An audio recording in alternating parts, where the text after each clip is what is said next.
이제 나 상무야. 쥐뿔도 없는 너 같은 여자는 내 인생의 수치니까 당장 꺼져. 10년을 뼈 빠지게 뒷바라지에 출세시켰더니 시댁 식구들까지 한통속이 되어 상간녀를 밥상머리에 데려와 저를 쫓아내더군요. 하지만 저 오만한 인간들은 꿈에도 몰랐을 겁니다. 자신들이 만만하다며 짓밟은 조강지처가 도대체 어떤 사람인지, 그리고 그들의 숨통을 단번에 끊어버린 제 진짜 정체가 무엇인지 말이죠. 조강지처를 버린 짐승들이 피눈물을 흘리며 철저하게 몰락하는 사연, 지금부터 시작하겠습니다. 안녕하세요. 저는 43살 남편 하나 믿고 10년을 살아온 이은혜라고 합니다. 그날따라 유난히 고기 냄새가 온 집안에 진동을 했죠. 아침 일찍부터 정육점에 뛰어가서 제일 좋은 한우갈비를 사왔거든요. 핏물을 빼고 갖은 양념에 재우면서도 전혀 힘든 줄을 몰랐습니다. 당면을 삶아 잡채를 무치고 쉴 새 없이 전을 부치느라 허리가 끊어질 듯 아팠지만 제 입가에는 계속 미소가 번졌죠. 왜냐하면 제 남편이 그토록 바라고 바라던 제약회사 상무로 승진을 한 날이니까요. 말단 사원일 때 만나서 임원이라는 자리에 오르기까지 제가 쏟아부은 정성은 말로 다 할 수가 없습니다. 아침 일찍 일어나서 따뜻한 아침을 차려서 보낸 세월만 꼬박 10년이네요. 오늘 이 식사 자리는 시어머니께서 온 가족이 모여서 남편을 축하해 주자며 굳이 저희 집으로 오시겠다고 해서 마련된 자리였습니다. 예, 고기 질기지 않게 푹 좀 익혀라. 식탁에 앉은 시어머니가 팔짱을 낀 채 제게 툭 한마디를 던지셨습니다. 네, 어머니, 아주 부들부들하게 잘 쪄졌어요. 저는 앞치마에 손을 닦으며 활짝 웃어 보였죠. 그런데 집안 분위기가 영 이상했습니다. 좋은 날인데도 시어머니는 자꾸만 거실 벽시계를 힐끔거리며 초조해 하셨거든요. 맞은편에 앉은 시동생과 동서도 마찬가지였습니다. 형님, 밥 다 됐으면 빨리 좀 앉으시죠. 동서가 저를 위아래로 훑어보며 비꼬듯이 말했습니다. 보통 때 같으면 남편 승진을 축하한다고 시끌벅적했을 텐데 두 사람은 제 눈을 피하기 바빴습니다. 그리고 정작 주인공인 제 남편은 저를 쳐다보지도 않고 휴대전화만 만지작거리고 있었죠. 당신, 배 많이 고프지? 얼른 먹자. 제가 남편 밥그릇에 갓 지은 쌀밥을 수북하게 담아 내려놓는 순간이었습니다. 딩동. 갑자기 초인종 소리가 정막을 깼습니다. 아이고, 왔구나. 시어머니가 벌떡 일어나시더니 맨발로 현관까지 뛰어나가시는 겁니다. 누가 오기로 한 사람이 있었나 싶어 저는 어리둥절하게 현관 쪽을 바라보았습니다. 어머, 어머니. 차가 막혀서 조금 늦었어요. 현관문을 열고 들어온 사람은 화려하게 화장을 하고 화사한 원피스를 입은 젊은 여자였습니다. 한가득 안겨있는 커다란 꽃다발보다 그 여자의 뻔뻔한 미소가 더 눈에 띄었죠. 아이고, 우리 새아기 오느라 고생했다. 얼른 이리 와서 앉아라. 새아기라니. 저는 제 귀를 의심했습니다. 그 젊은 여자는 거실로 들어오더니 아주 자연스럽게 제 남편의 바로 옆자리에 찰싹 달라붙어 앉았습니다. 저는 손에 들고 있던 국자를 꽉 쥔 채 멍하니 그 모습을 쳐다보았습니다. 저기요. 이분이 누구신데 남의 남편 옆에 그렇게 바짝 앉으시나요? 최대한 침착하게 물어보려고 했지만 제 목소리는 이미 심하게 떨리고 있었습니다. 그때 남편이 탁 소리가 나게 숟가락을 식탁 위에 내려놓았습니다. 그리고는 저를 아주 차갑고 귀찮다는 눈빛으로 쳐다보며 입을 열었죠. 너 이리 와서 앉아봐. 할 말이 있으니까. 할 말이라니? 갑자기 이 여자는 누구고? 이은혜, 우리 이혼하자. 순간 심장이 바닥으로 쿵 하고 떨어지는 것 같았습니다. 숨이 턱 막혀서 아무 말도 나오지 않는데 남편은 눈 하나 깜짝하지 않고 말을 이어갔습니다. 나 이제 회사 임원이야. 내 밑으로 직원이 몇 명인 줄 알아? 당신 지금 대체 무슨 소리를 하는 거야? 솔직히 말할게. 이제 내 격에 맞는 여자가 옆에 있어야 돼. 남편의 입술이 비틀리며 조소로 번졌습니다. 내세울 거 없고 집안도 쥐뿔도 없고 너 같은 마누라는 나한테 수치야. 수치. 그 단어가 귓가를 때리는 순간 온몸의 피가 차갑게 식어버리는 기분이었습니다.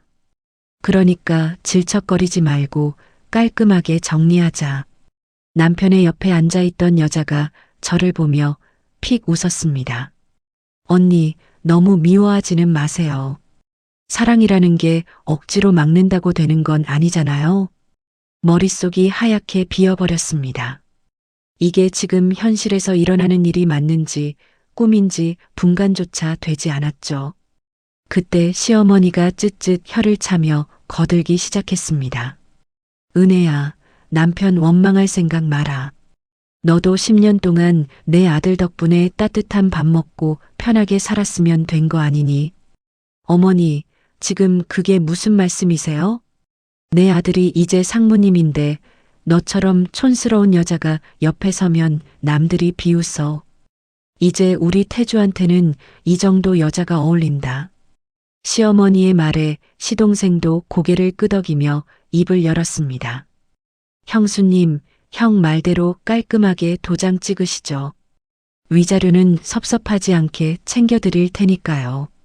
동서 역시 콧방귀를 끼며 저를 비웃었습니다. 형님, 눈치 좀 챙기세요. 사람이 자기가 있어야 할 자리를 알아야죠. 그제야 모든 상황이 퍼즐처럼 맞춰졌습니다. 시어머니도 시동생 부부도 이미 전부 다 알고 있었던 겁니다. 이 끔찍한 연극을 위해 온 가족이 짜고 오늘 이 식사 자리를 만들었다는 사실을요. 새벽부터 남편 입에 들어갈 반찬을 만들던 제 모습이 너무나도 우스워졌습니다.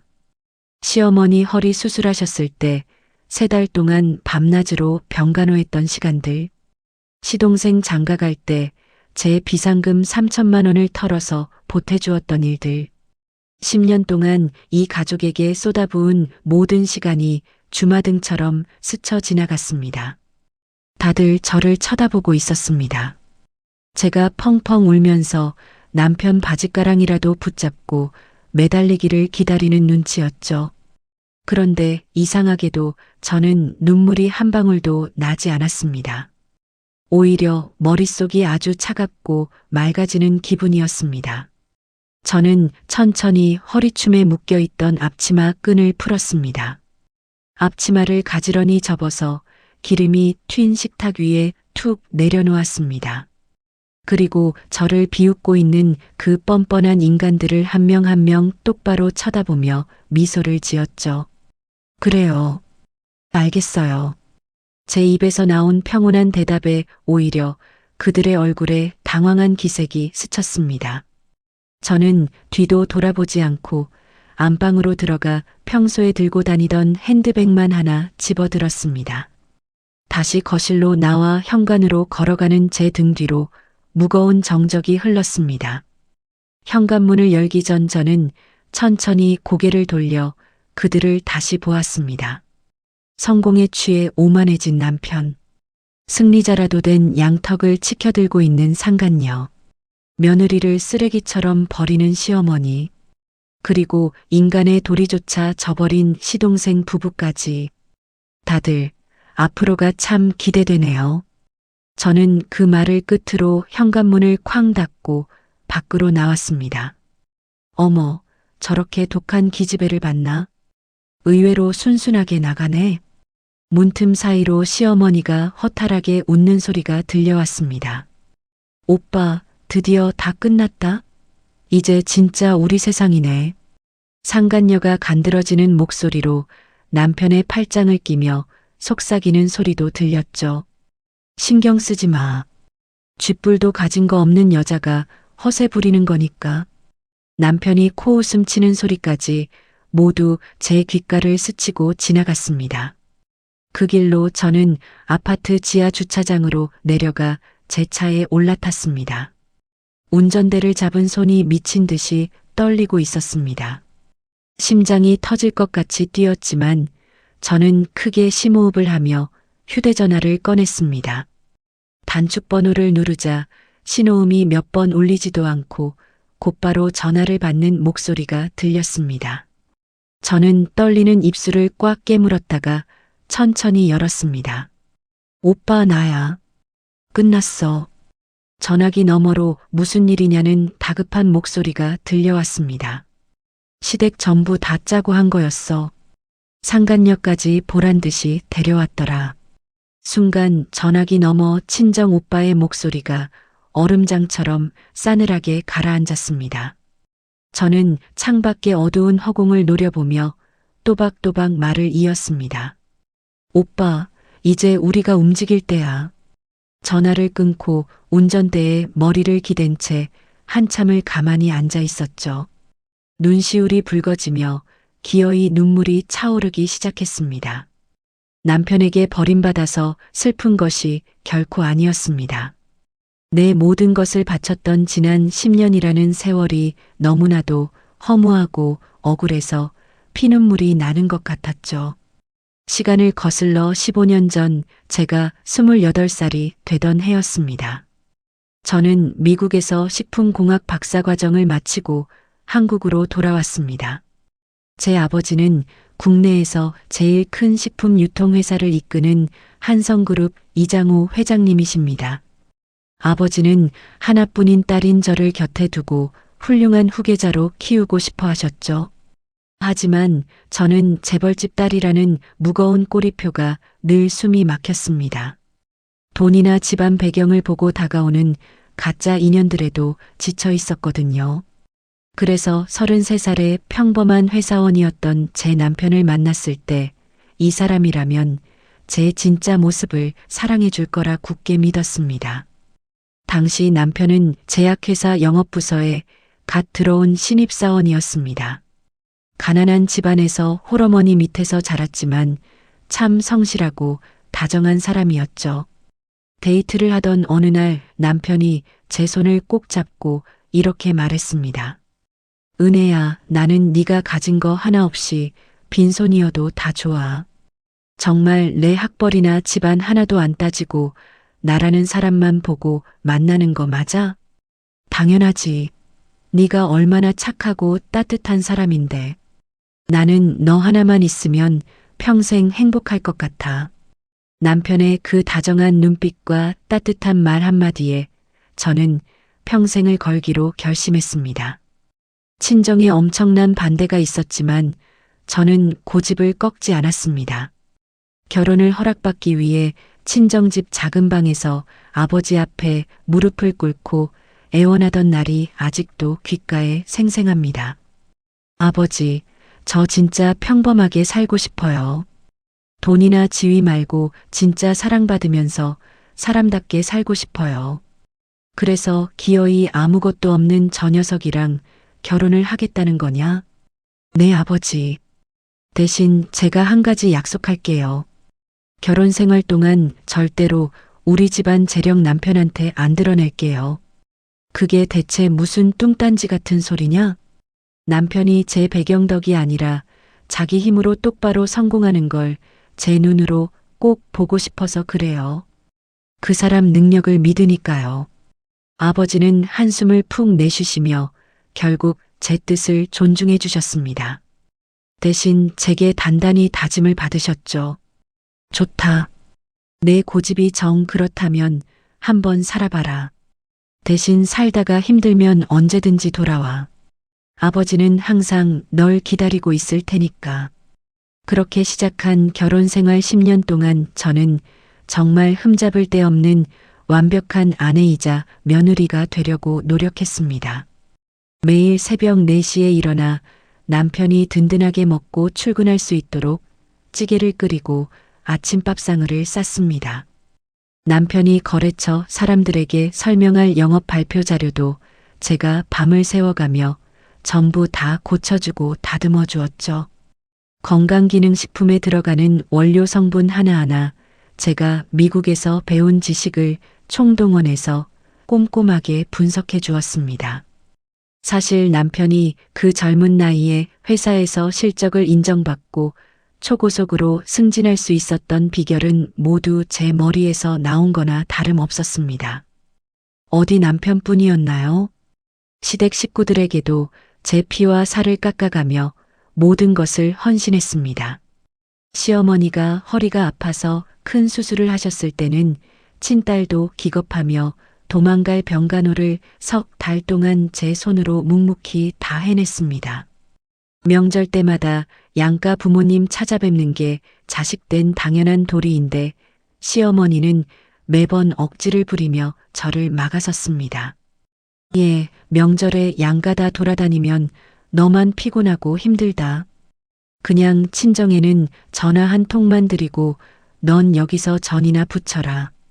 어머니, 그래도 친정아버지 혼자 계시는데 얼굴이라도 잠깐 뵙고 오는 게 맞지 않을까요? 아유 징글징글하게 말대꾸는. 시어미가 가지 말라면 안 가는 거지 웬 말이 그렇게 많아.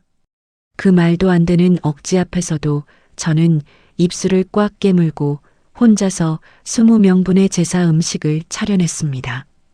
친정아버지께는 바빠서 못 간다며 죄송하다는 전화만 드리며 부엌 한 구석에서 얼마나 많은 눈물을 훔쳤는지 모릅니다. 그것뿐만이 아닙니다. 시동생이 결혼할 때 집 구할 돈이 부족하다며 시어머니 앞에서 앓는 소리를 하기에 나섰던 것도 저였습니다. 제가 모아두었던 3천만 원을 아무 조건도 없이 덜컥 내어주었죠. 형수님, 진짜 감사합니다. 저 진짜 형수님 은혜 평생 안 잊고 살게요. 그렇게 넙죽절까지 하며 고마워하던 시동생 부부가 오늘 그 끔찍한 식탁에서는 저를 벌레 보듯이 쳐다보았습니다. 제가 친정의 도움이라고는 10원 한 장 못 받는 가난하고 무능력한 여자인 줄 알고 자기들끼리 철저하게 저를 무시했던 겁니다. 이제 와서 곰곰이 생각해 보니 지난 2년 동안 남편의 태도가 서서히 변해가고 있었던 것이 떠오릅니다. 밤늦게 술에 떡이 되어서 들어오는 날이 많아졌고 남편의 셔츠에서는 종종 낯선 여자의 짙은 향수 냄새가 배어 있었죠. 당신 요즘 너무 늦게 들어오는 거 아니야? 회사 일이 그렇게 바빠? 제가 걱정스럽게 물어보면 남편은 신경질부터 냈습니다. 아, 영업 뛰는 사람이 술자리 많은 건 당연한 거지. 네가 매일 집구석에서 밥만 하니까 세상 돌아가는 걸 어떻게 알겠어. 그래도 건강도 생각하면서 마셔야지. 내가 꿀물 타올 테니까 좀 마셔. 됐어. 너한테서 나는 음식 냄새 짜증나니까 저리 비켜.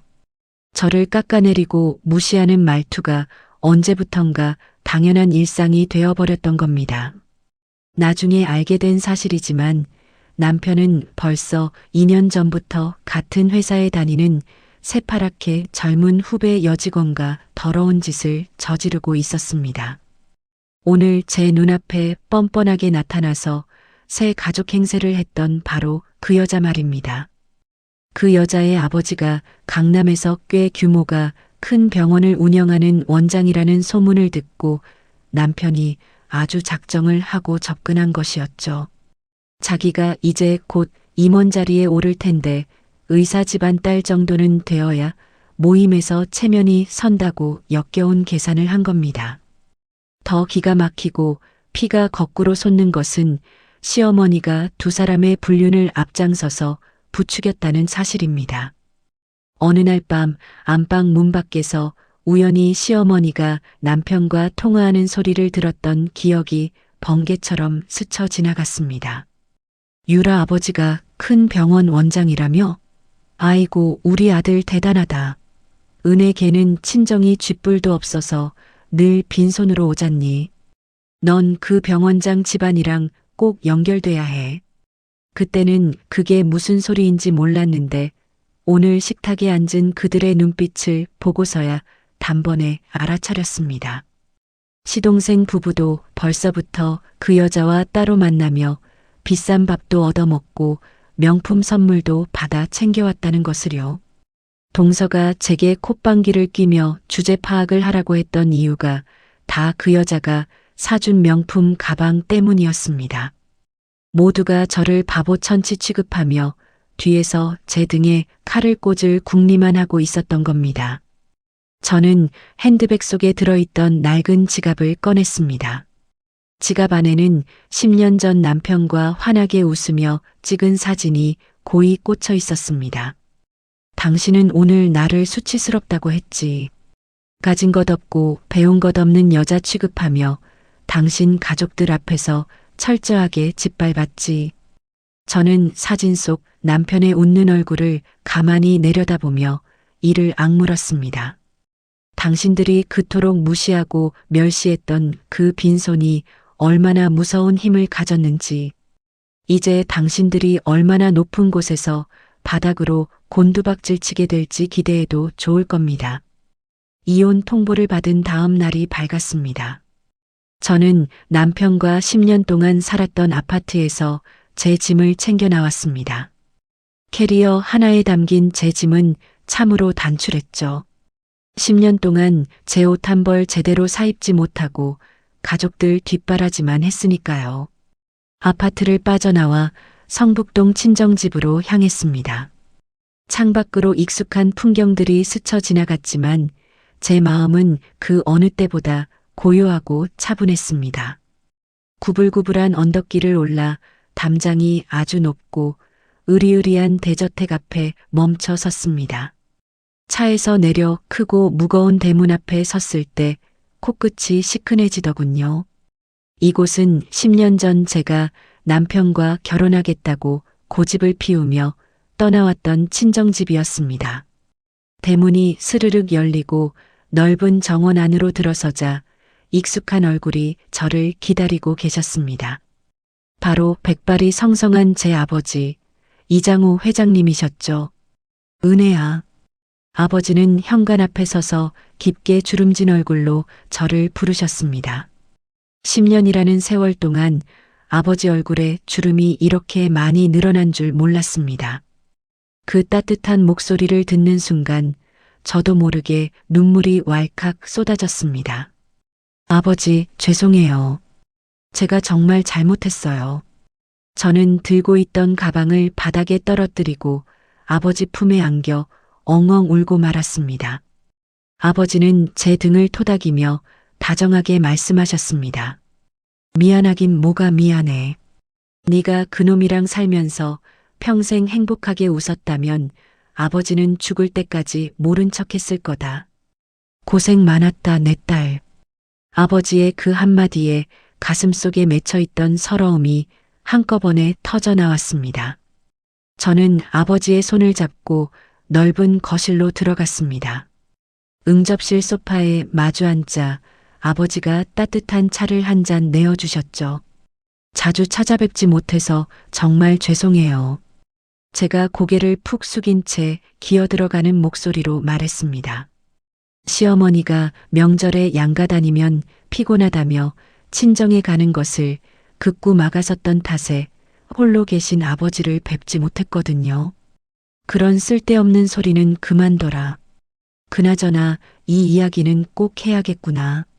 아버지가 탁자 밑에서 두툼한 서류 봉투 하나를 꺼내어 제 앞으로 내미셨습니다. 이게 뭐예요? 석 달 전부터 내 오빠가 뒷조사를 좀 했다. 제가 깜짝 놀라 눈을 동그랗게 뜨는 순간 안쪽 작은 방 문이 열리며 친정 오빠가 걸어 나왔습니다. 제 오빠인 한성 그룹 이준혁 부회장이었습니다. 은혜야, 미안하다.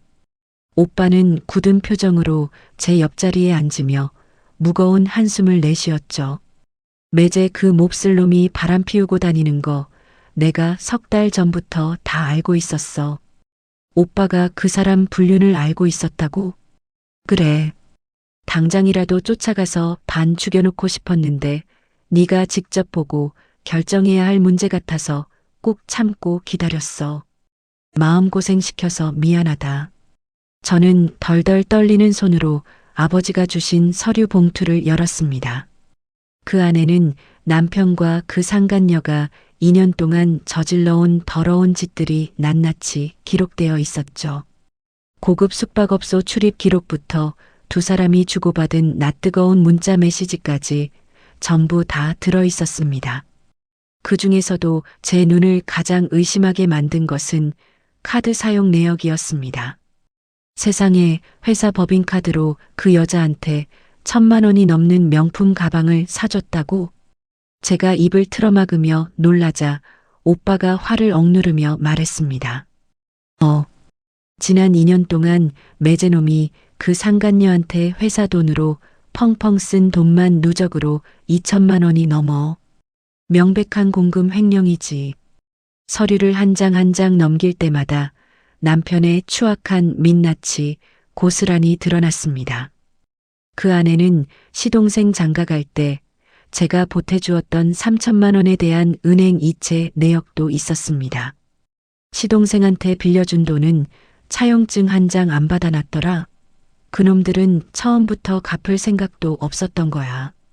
오빠의 말에 저는 입술을 꽉 깨물었습니다. 내가 얼마나 아끼고 아껴서 모은 돈인데 자기 형수 피 같은 돈을 떼어먹을 작정이었구나. 손은 부들부들 떨리고 있었지만 제 표정은 점점 더 차갑게 굳어갔습니다. 분노를 넘어서서 머릿속이 아주 차갑게 얼어붙는 기분이었죠. 오빠, 말해. 나 이번 일 조용하게 처리할 거야. 동네방네 시끄럽게 안 해. 제 단호한 목소리에 오빠와 아버지가 저를 가만히 쳐다보았습니다. 대신 아주 정확하고 절대로 되돌릴 수 없게 만들 거야. 그 사람들한테 10원 한 장 안 남기고 뼈저리게 갚아줄 테니까. 제 눈빛에 도끼가 서린 것을 본 오빠가 조용히 고개를 끄덕였습니다. 그래. 우리 한성 그룹 무서운 줄을 확실하게 알게 해줘야지. 그날 오후 저는 서류 봉투를 들고 곧바로 강남에 있는 대형 법률 사무소로 향했습니다. 그곳에는 제 대학교 동기이자 능력 있는 이혼 전문 변호사인 최도연이 일하고 있었거든요. 넓은 상담실에서 저를 만난 도연이는 눈이 휘둥그레졌습니다. 이은혜, 너 웬일이야? 얼굴 보기가 하늘의 별 따기더니. 저는 도연이 앞에 두툼한 서류 봉투를 툭 내려놓았습니다. 도연아, 내 이혼 소송 네가 좀 맡아줘. 제 입에서 나온 뜻밖의 말에 도연이는 잠시 멈칫하더니 진지한 표정으로 봉투를 열어 내용물을 확인했습니다. 문서를 훑어보는 도연이의 미간이 점점 찌푸려졌죠. 도연이는 찻잔을 내려놓으며 기가 막힌다는 듯이 코웃음을 쳤습니다. 세상에, 내 남편 진짜 인간 쓰레기였구나. 너 어떻게 참고 살았냐? 참고 산 게 아니라 속고 산 거지. 도연아, 조건이 있어. 뭔데? 말만 해. 아주 영혼까지 탈탈 털어줄 테니까. 저는 찻집 창밖으로 지나가는 사람들을 가만히 내려다보며 또박또박 말했습니다. 남편이 가진 모든 것을 합법적으로 다 가져올 거야. 돈 한 푼 안 남기고 길거리에 나앉게 만들 거야. 도연이는 턱을 괜 채 제 말을 귀담아 들었습니다. 그리고 그 잘난 시어머니랑 시동생 부부, 시댁 식구들 전부 다 자기들이 감히 누굴 버렸는지 뭘 잃었는지 피눈물 흘리면서 깨닫게 해줄 거야. 제 목소리에는 단 한치의 흔들림도 없었습니다. 도연이는 서류를 덮더니 빙그레 미소를 지으며 제 손을 꽉 잡았습니다. 좋아. 이은혜, 10년 만에 옛날 내 그 똑부러지는 모습 보는 것 같아서 속이 다 시원하다. 그날부터 저는 지난 10년 동안 허름한 옷만 입고 살던 전업주부 이은혜의 껍질을 하나씩 벗어던지기 시작했습니다. 매일 아침 일찍 일어나 땀을 뻘뻘 흘리며 운동을 해서 붓고 망가진 몸을 원래대로 되돌렸습니다. 미용실에 가서 촌스럽게 길렀던 머리를 세련되게 자르고 화장도 다시 하기 시작했죠. 옷장 속에 가득하던 낡은 티셔츠와 고무줄 바지는 전부 다 쓰레기통에 내다 버렸습니다. 대신 제 몸에 꼭 맞는 단정한 정장과 고급스러운 구두로 머리부터 발끝까지 새롭게 꾸몄습니다. 밤이 되면 작은 방에 틀어박혀서 아버지가 주신 한성그룹의 경영 자료들을 밤새워 검토했습니다. 미국에서 박사 학위까지 받았던 제 원래의 명석한 머리가 다시 깨어나는 기분이었습니다. 거울 앞에 서서 세련된 옷차림을 한 제 모습을 가만히 들여다보며 저는 혼잣말을 중얼거렸습니다. 이은혜, 이제 다시 내 시간이야. 눈빛에는 슬픔 대신 독한 오기가 가득 차올랐습니다. 남편은 제가 돈 한 푼 없이 쫓겨나서 매일 밤 울고 있을 거라고 생각하겠죠. 하지만 저는 아주 차갑고 예리한 칼을 갈며 조용히 전쟁을 준비하고 있었습니다. 제가 짐을 챙겨서 친정집으로 들어온 지 딱 일주일이 지났습니다. 아침 일찍 작은 방에서 서류를 검토하고 있는데 제 친구 최도연 변호사에게서 전화가 걸려왔습니다. 은혜야, 나야. 내 남편 쪽 상황 돌아가는 게 아주 코미디가 따로 없다. 도연이는 전화를 걸자마자 혀를 끌짓 차며 비웃었죠. 무슨 일인데 그래? 그 인간 도장 찍어주겠다고 연락이라도 왔어? 아주 기고만장해서 난리도 아니야. 자기가 임원도 달았겠다. 너한테 위자료로 5천만 원 정도 툭 던져주면 네가 감지덕지하며 조용히 떨어져 나갈 줄 아는 모양이더라. 그 말을 듣는 순간 어이가 없어서 헛웃음이 새어나왔습니다. 자기가 회사 돈을 2천만 원이나 빼돌려서 상간녀 명품 사준 사실을 제가 다 알고 있다는 건 꿈에도 모르는 모양이었습니다. 진짜 기가 막힌 건 지금부터야. 내 남편이랑 그 상간녀 벌써부터 새 아파트 보러 다니면서 신혼부부 행세를 하고 있단다. 새 아파트? 그 인간이 무슨 수로 집을 사? 임원 명함 하나 믿고 은행에서 마이너스 통장 한도 끝까지 다 끌어다 쓴 거지 뭐. 게다가 시어머니는 더 가관이야. 도연이는 숨을 한번 고르더니 아주 찰진 목소리로 상황을 전해주었습니다. 시어머니가 벌써 새 며느리 맞을 준비를 해야 한다면서 자기 집 인테리어를 싹 다 뜯어고치고 있대. 도배장판은 기본이고 가구까지 새로 들인다고 동네방네 자랑을 하고 다닌다더라. 그 뻔뻔한 시댁 식구들의 얼굴이 눈앞에 그려져서 저도 모르게 주먹을 꽉 쥐었습니다. 은혜야, 열받지 마.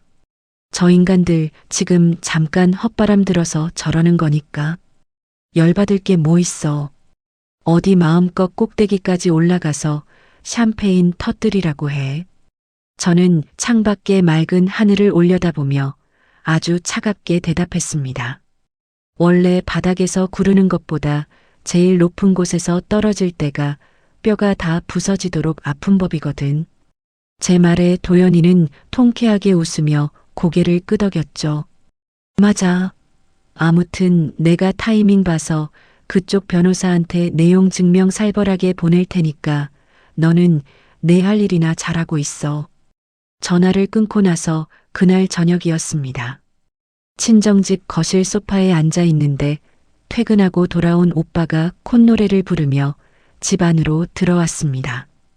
은혜야, 아주 속이 다 시원하다. 매제놈 지금 발등에 불이 제대로 떨어져서 펄쩍펄쩍 뛰고 난리도 아니야.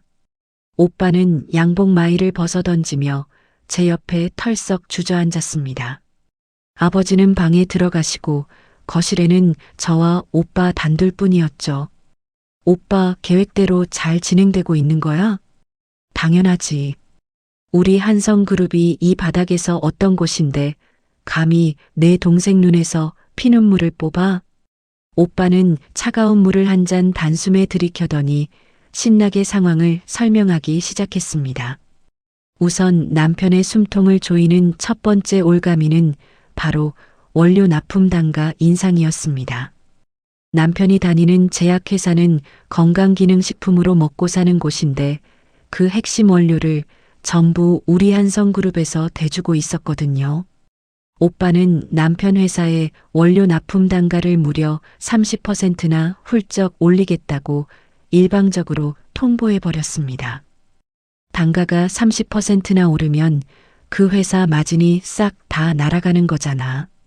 난리가 났겠네. 말도 마라. 그 회사 대표가 매제놈을 회장실로 불러다가 쥐 잡듯이 잡았단다. 갓 임원이 된 남편에게 당장 한성그룹 담당자를 만나서 어떻게든 단가 인상을 막아내라고 불호령을 내린 겁니다. 그래서 남편이 우리 쪽으로 연락을 했어? 하루 종일 우리 쪽 영업부장한테 전화통 불락에 매달리면서 사정사정하더라. 제발 밥 한 번만 먹어달라고 빌면서 말이야. 오빠가 만나주지 말라고 했지? 그럼 윗선에서 이미 확정된 사안이라 자기들도 어쩔 도리가 없다고 아주 매몰차게 딱 잘라버리라고 시켜뒀지. 아마 남편은 임원 배지를 달자마자 큰 위기가 닥치자 입술이 바짝바짝 타들어가고 있을 겁니다. 하지만 이건 아주 작은 시작에 불과했습니다. 두 번째 올가미는 남편이 반년 동안 목숨 걸고 공들였던 대형 유통계약이었습니다. 남편이 밤낮 없이 거래처를 뛰어다니며 그 계약을 따내려고 얼마나 용을 썼는지 저는 옆에서 똑똑히 지켜보았거든요. 그 계약건 상대방 회사 대표가 나랑 대학 동기이자 아주 막역한 사이거든. 내가 밥 한 끼 크게 사면서 슬쩍 귀띔을 좀 했지. 오빠, 정말? 그래서 어떻게 됐어? 어떻게 되긴. 오늘 아침에 바로 매제놈한테 계약 전면 보류하겠다고 통보했단다. 매제놈이 땀을 뻘뻘 흘리면서 회사 로비까지 쫓아왔는데 문전박대 당하고 쫓겨났다더라. 하루아침에 가장 큰 실적을 통째로 날려버렸으니 회사 안에서 남편의 입지는 이제 아주 우스워졌을 것이 분명했습니다. 그리고 마지막 세 번째 올가미가 가장 치명적이었습니다. 도연이가 남편 회사 내부 감사팀에 남편의 법인카드 부정 사용 내역을 싹 다 정리해서 익명으로 투서를 넣어버린 겁니다. 감사팀에서 벌써 움직이기 시작했대. 며칠 전부터 매제놈이 긁고 다닌 법인카드 영수증을 싹 다 모아서 전수조사를 하고 있단다. 오빠의 얼굴에는 통쾌한 미소가 가득 번져 있었습니다. 회사 돈 2천만 원이나 횡령해서 상간녀 명품 가방 사다 바친 게 조만간 회사 게시판에 낱낱이 다 까발려지겠지. 오빠의 설명을 들으며 저는 가만히 고개를 끄덕였습니다. 남편은 지금 자기 주변에서 일어나는 이 모든 재앙들이 그저 요즘 재수가 없어서 꼬인 일이라고만 생각할 겁니다. 자기가 쫓아낸 조강지처가 보이지 않는 손이 되어서 제 목을 조르고 있다는 것은 꿈에도 상상하지 못하고 있겠죠. 얼마 전까지만 해도 최고급 양복을 빼입고 기세등등하게 굴던 남편의 얄팍한 성벽이 아주 철저하게 무너져 내리고 있었습니다. 저는 자리에서 일어나 다시 작은 방으로 들어왔습니다. 전신 거울 앞에 서서 가만히 제 모습을 비추어 보았습니다. 불과 며칠 전만 해도 음식 냄새가 밴 낡은 옷을 입고 남편 눈치만 보던 바보 같은 이은혜는 이제 세상에 없었습니다. 꾸준히 관리를 받아 얼굴에는 윤기가 흘렀고 촌스럽던 머리 스타일도 아주 세련되고 우아하게 바뀌었죠. 몸에 꼭 떨어지는 고급스러운 감색 정장을 차려입고 뾰족한 구두를 신은 제 모습은 스스로 보기에도 아주 차갑고 당당해 보였습니다. 저는 거울 속의 저를 향해 차갑게 미소를 지었습니다. 이제 모든 준비는 끝났습니다. 저는 매일 밤을 새워가며 한성그룹의 복잡한 경영 자료들을 머릿속에 완벽하게 집어넣었습니다. 10년 동안 가족이라는 이름 뒤에 숨죽이고 살았던 저의 진짜 실력을 드디어 세상에 꺼내놓을 때가 온 겁니다. 어디 한번 발버둥 쳐보시지.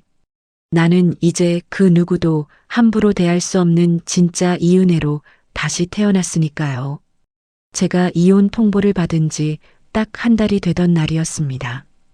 친정 오빠의 철저한 계획대로 남편의 회사에는 그야말로 초비상이 걸렸습니다.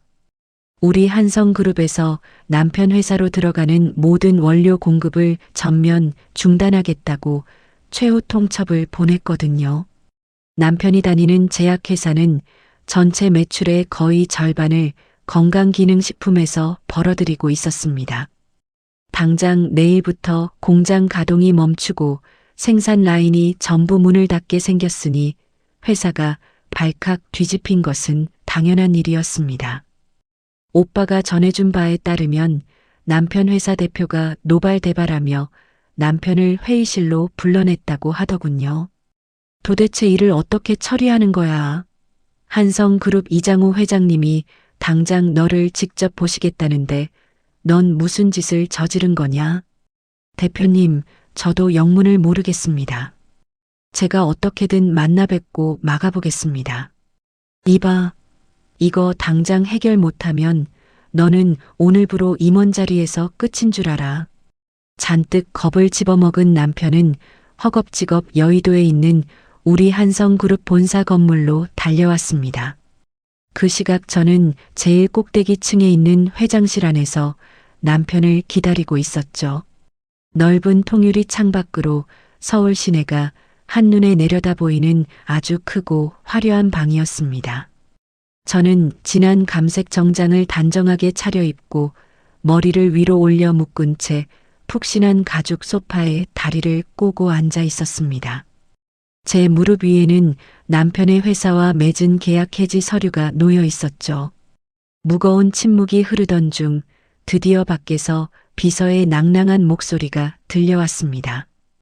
회장님, 유한제약에서 오신 상무님 들어가십니다. 육중하고 커다란 이중문이 천천히 열렸습니다. 잔뜩 긴장한 얼굴로 땀을 뻘뻘 흘리며 회장실 안으로 들어오는 남편의 모습이 보였습니다. 남편은 이 크고 압도적인 공간에 기가 죽었는지 고개조차 제대로 들지 못하고 쭈뼛거리고 있었죠. 회장님, 안녕하십니까? 유한제약 영업본부 상무로 있는.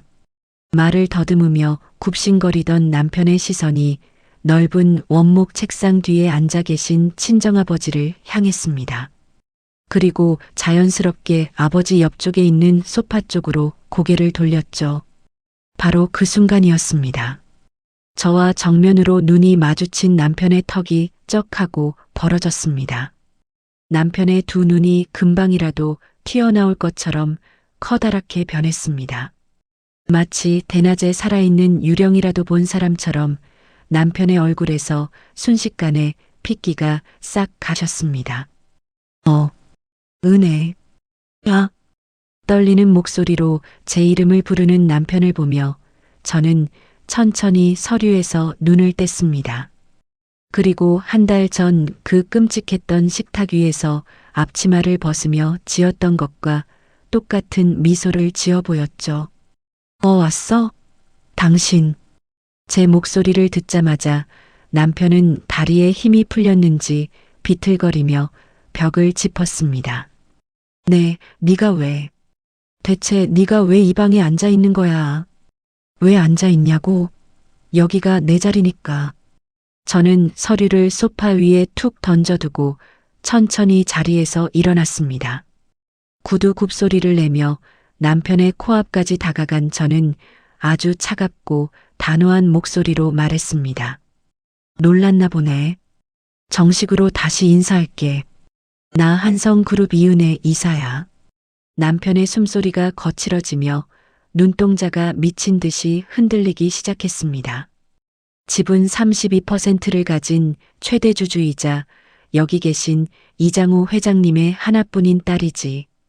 그 말을 듣는 순간 남편의 무릎이 꺾이면서 바닥으로 털썩 주저앉고 말았습니다. 정말로 두 다리의 힘이 완전히 풀려버린 겁니다. 이게 다 무슨 소리야? 남편이 덜덜 떨리는 손으로 바닥을 짚은 채 저를 올려다보며 소리쳤습니다. 10년 동안 나를 속인 거야? 어떻게 사람이 이럴 수가 있어? 적반하장도 유분수지 남편은 억울하다는 듯이 얼굴을 일그러뜨렸습니다. 저는 바닥에 주저앉은 남편을 싸늘하게 내려다보며 입을 열었습니다. 당신 자존심 지켜주고 싶었으니까.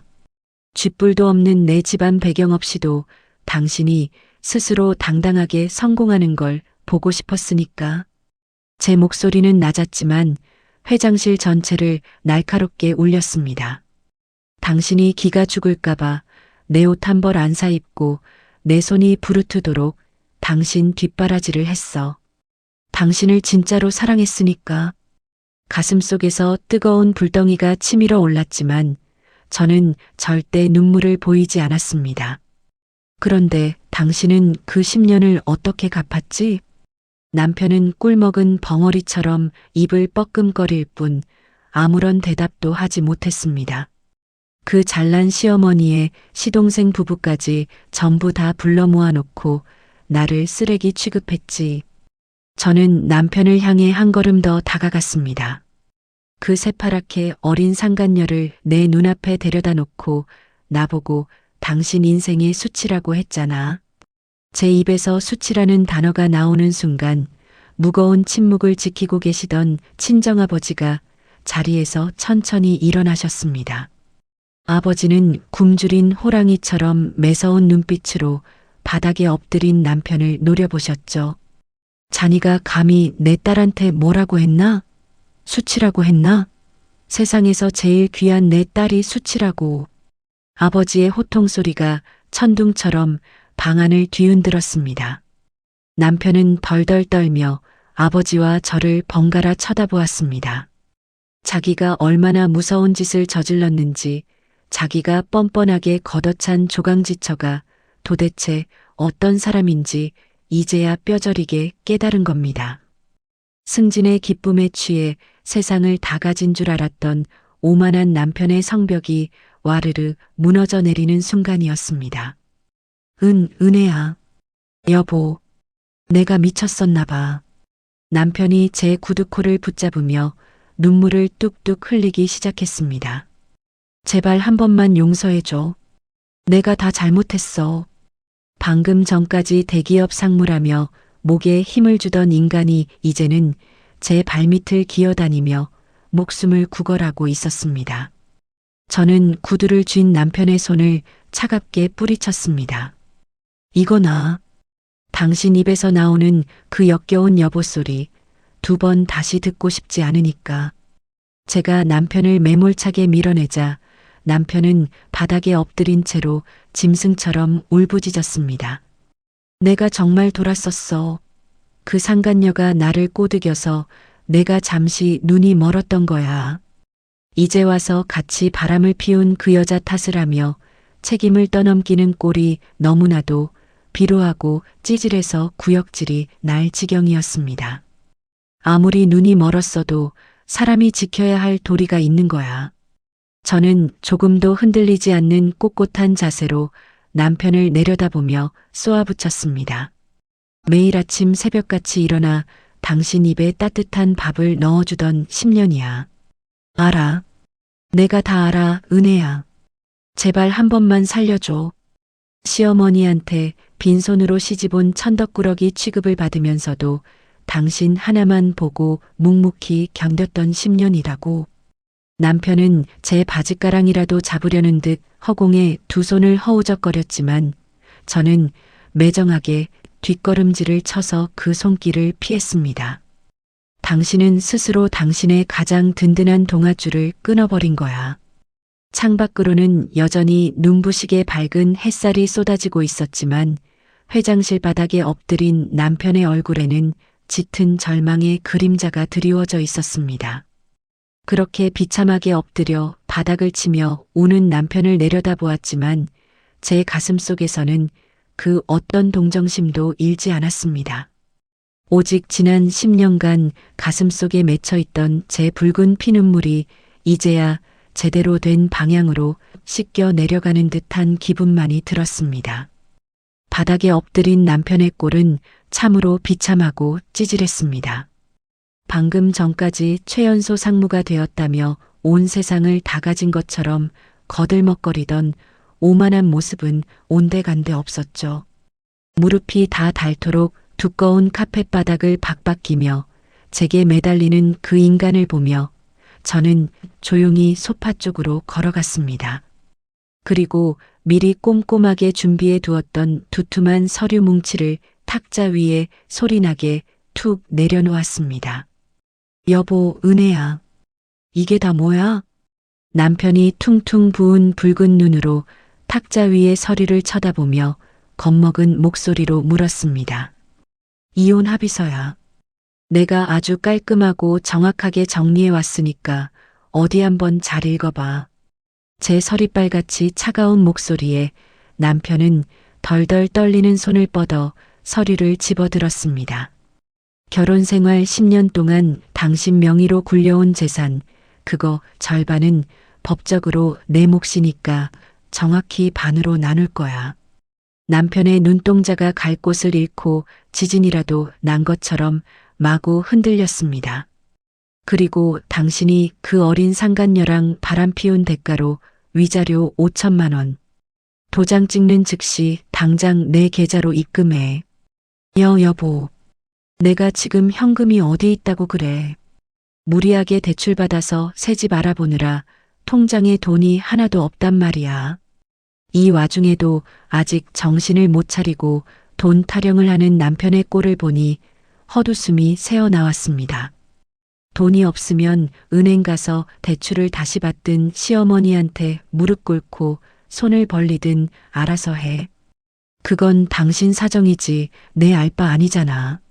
남편은 억울하다는 듯이 자기 가슴을 팡팡 치며 울상을 지었습니다. 너무하는 거 아니야? 그래, 내가 100번 1000번 다 잘못했어. 그래도 우리 10년을 같이 산 부부잖아. 10년? 지금 감히 그 입으로 10년이라는 소리가 나와? 저는 탁자를 짚고 남편의 얼굴을 향해 몸을 훅 숙였습니다. 당신 회사 법인 카드로 2천만 원 넘게 긁어서 그 여자한테 선물 사다 바친 거, 그거 회사 돈 훔친 범죄라는 거 당신도 아주 잘 알지? 남편의 얼굴이 순식간에 시퍼런 잿빛으로 변하며 입술이 파르르 떨리기 시작했습니다. 여보, 네가 그걸 어떻게 해? 지금 당장 이 합의서에 도장 찍으면 그 횡령건은 회사 내부에서 징계받는 선으로 조용히 처리되게 해줄게. 저는 아주 또박또박 남편의 귓가에 대고 날카로운 못을 박듯이 말했습니다. 우리 한성그룹이 당신네 회사에 미치는 영향력이 얼마나 큰지는 오늘 뼈저리게 느꼈을 테니까 그 정도는 내가 해줄 수 있어. 남편은 숨을 헐떡이며 서류와 제 얼굴을 번갈아 쳐다보았습니다. 도장을 찍으면 전 재산의 절반을 빼앗기고 당장 빈털터리가 되는 상황이니 쉽게 손이 가지 않는 모양이었습니다. 그럼 만약에 내가 이거 끝까지 도장 안 찍으면 어떻게 되는데? 남편이 쥐구멍이라도 찾을 기세로 기어들어가는 목소리로 제 눈치를 보며 물더군요. 저는 소파에 등을 기대고 여유롭게 앉으며 차갑게 미소를 지었습니다. 내일 아침 9시 정각에 곧바로 경찰서에 고발장 접수할 거야. 회사 돈을 몰래 훔친 죄가 더해져서 아주 무거운 벌을 받게 되겠지. 남편의 입이 떡 벌어지며 침을 꿀꺽 삼키는 소리가 들렸습니다. 재판받고 감옥에 들어가서 콩밥 먹는 건 당연한 거고 동시에 당신 회사랑 맺은 원료 공급 계약도 오늘부로 완전히 끝장낼 거야. 남편은 그제야 사태의 심각성을 온몸으로 깨달은 듯 숨을 헉헉 몰아쉬었습니다. 당신네 대표님한테 가서 뭐라고 변명할래? 상무 달자마자 회사 돈 훔쳐서 바람 피우고 10년 조강지쳐 버렸다가 회사 줄도산하게 만들었다고 싹싹 빌기라도 할 건가? 제 뼈 있는 말에 남편은 머리를 쥐어뜯으며 바닥을 뒹굴기 시작했습니다. 아, 은혜야, 제발. 나 한 번만 살려주라. 나 상무 달려고 그동안 어떻게 아등바등 살았는지 네가 세상에서 제일 잘 알잖아. 그러니까 왜 그 잘난 상무 자리를 내 발로 뻥 걷어찼어. 남편이 다시 엉금엉금 기어와 제 발목을 부여잡고 눈물 콧물을 쏟아내며 울부짖었습니다. 우리가 어떻게 여기까지 왔는데? 10년이야, 은혜야. 가난한 살림에 우리 진짜 서로 의지하면서 열심히 살았잖아. 남편의 그 뻔뻔하고 가증스러운 절규에 제 두 눈시울도 붉게 달아올랐습니다. 하지만 저는 결코 약한 모습을 보이지 않기 위해 아랫입술을 피가 나도록 꽉 깨물었죠. 맞아, 10년이지. 내가 매일 새벽잠 설치면서 당신 아침 차려주고 정성껏 아침 차려주던 10년이야. 목소리가 가늘게 떨렸지만 저는 끝까지 남편의 비겁한 눈을 피하지 않고 노려보았습니다. 시어머니한테 너는 쥐뿔도 없이 빈손으로 시집왔으니 평생 종처럼 살아라. 온갖 구박 다 들으면서도 바보같이 웃어 넘겼던 10년이라고. 남편은 제 피 맺힌 절규를 들으며 고개를 푹 숙인 채 어깨를 들썩였습니다. 시동생 장가간다고 내 비상금까지 다 털어주면서 한 번도 내 편 안 들어주는 시댁 식구들을 내 진짜 가족이라고 믿고 헌신했던 10년이었어. 가슴속 깊은 곳에 썩어 문드러져 있던 응어리들이 한꺼번에 쏟아져 나오는 것 같았습니다. 그런데 당신은 그 소중한 10년을 상간녀 앞에서 시어머니랑 시동생 앞에서 수치스럽다고 가차없이 짓밟았어. 방 안이 차가운 얼음물을 끼얹은 듯 아주 조용해졌습니다. 오직 남편이 짐승처럼 끄끄거리며 숨죽여 우는 소리만 넓은 방 안을 맴돌았죠. 기회는 당신이 내 가슴에 대못을 박고 그 모진 말을 내뱉기 전에 썼어야지. 이제 와서 질척거리지 마. 그때 줄곧 창밖을 바라보며 무거운 침묵을 지키시던 아버지가 천천히 저희 쪽으로 다가오셨습니다. 아버지는 소리를 지르며 호통을 치는 대신 아주 낮고 싸늘한 목소리로 남편에게 말씀하셨습니다. 자네한테 내 마지막으로 딱 한마디만 하지. 내 딸이 처음 자네를 데려왔을 때 나는 극구 반대했었네. 남편은 흠칫 놀라며 겁먹은 강아지처럼 아버지 쪽으로 고개를 돌렸습니다.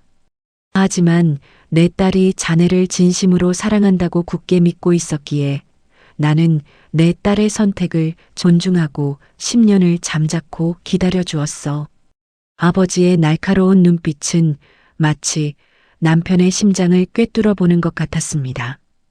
그런데 자네가 세상에서 제일 귀한 내 딸에게 한 짓은 도저히 사람이 할 짓이 아니야. 짐승만도 못한 짓을 저지른 게지. 남편은 더 이상 아무런 핑계도 대지 못하고 바닥에 납작 엎드린 채 몸을 벌벌 떨었습니다.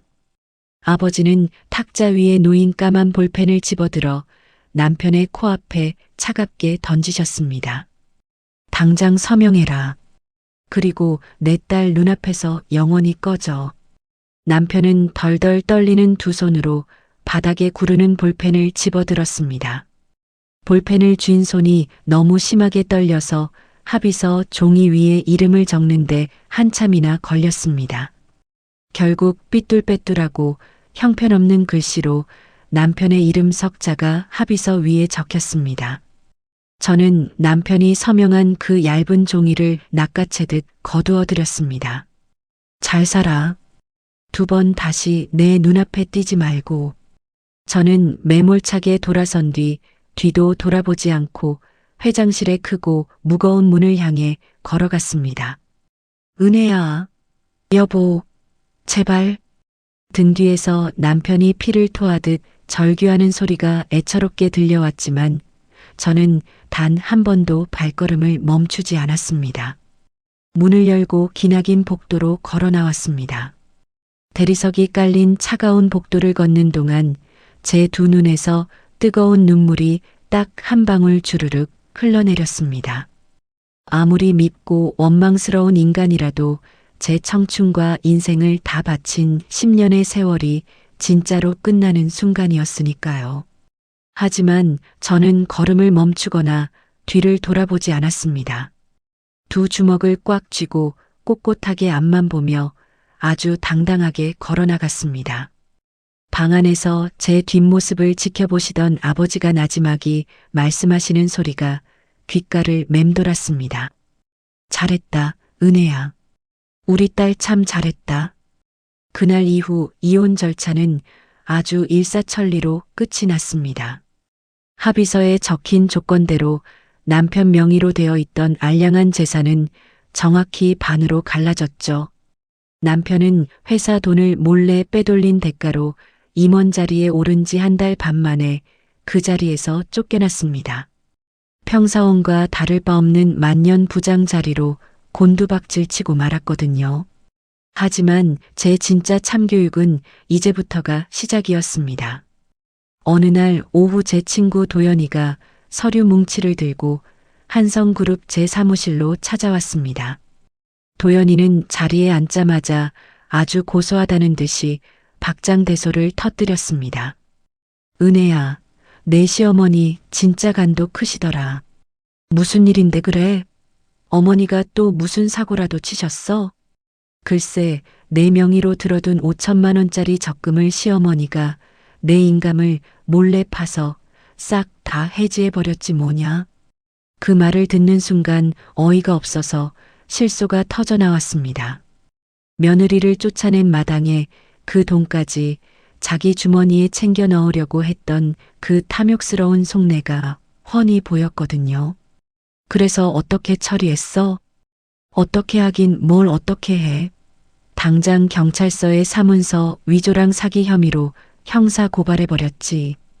도연이의 말에 따르면 시어머니는 경찰서에 불려가서도 아주 당당하게 소리를 질렀다고 합니다.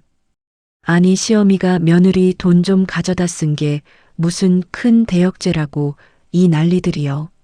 경찰 양반, 내 아들이 누군 줄 알아? 제일 잘 나가는 대기업 임원이여. 하지만 경찰 앞에서는 그 잘난 아들 이름도 아무런 소용이 없었습니다. 시어머니는 감옥에 가지 않으려고 덜덜 떨며 바닥에 엎드려 싹싹 빌어야만 했죠. 결국 제가 선심 쓰듯 기소유예로 합의를 해주는 조건으로 시어머니는 합의금 8천만 원을 고스란히 토해내야 했습니다.